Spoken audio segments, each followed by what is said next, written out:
mais qu'est-ce que Apple fout en fait? On a Google qui a sorti Gemini, Bard d'abord, puis Gemini. Gemini était vraiment à la rue, hein, et aujourd'hui, on a un très gros progrès de Gemini. Et si on analyse les performances des différentes IA, et ben Gemini est vraiment remonté aujourd'hui. Donc Gemini, c'est performant.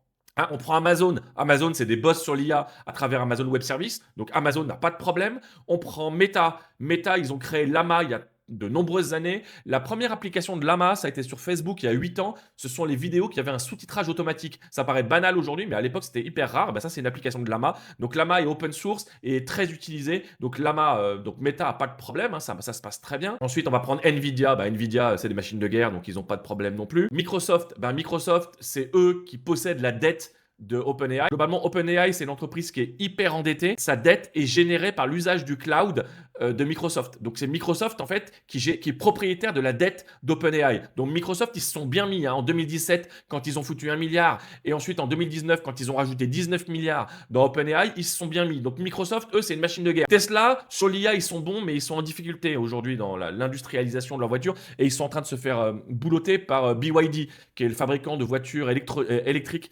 chinois, qui est en train d'envahir l'Europe et en grande partie les États-Unis, et Tesla a du mal à lutter. Donc il reste qui? Il reste Apple.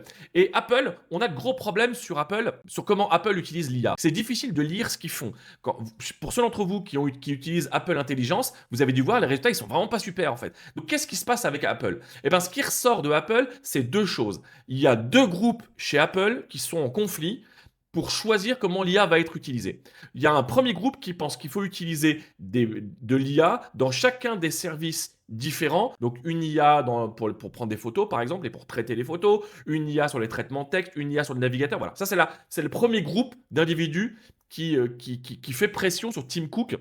Donc pas d'IA généraliste. Et puis il y a un deuxième groupe qui dit qu'il faut que l'IA soit omniprésente à travers un service d'IA et que tous les usages passent par ce service d'IA. Et bien à quoi on arrive aujourd'hui? On arrive à un truc très simple. Tim Cook ne prend pas de décision. Et tant que Tim Cook n'a pas décidé ce qui allait se passer, ce qui était très différent de Steve Jobs, hein. Steve Jobs, il a un caractère de merde, les relations avec les autres étaient très difficiles, mais il prenait des décisions. Tim Cook, c'est plus facile de travailler avec lui apparemment, mais globalement, il tranche pas, il prend pas de décision.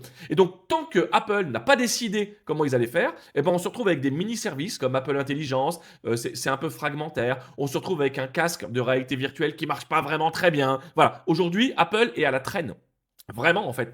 Donc, il y a un retard de Apple sur l'IA qui va commencer à être dramatique dans pas longtemps si c'est pas déjà le cas, en fait, hein.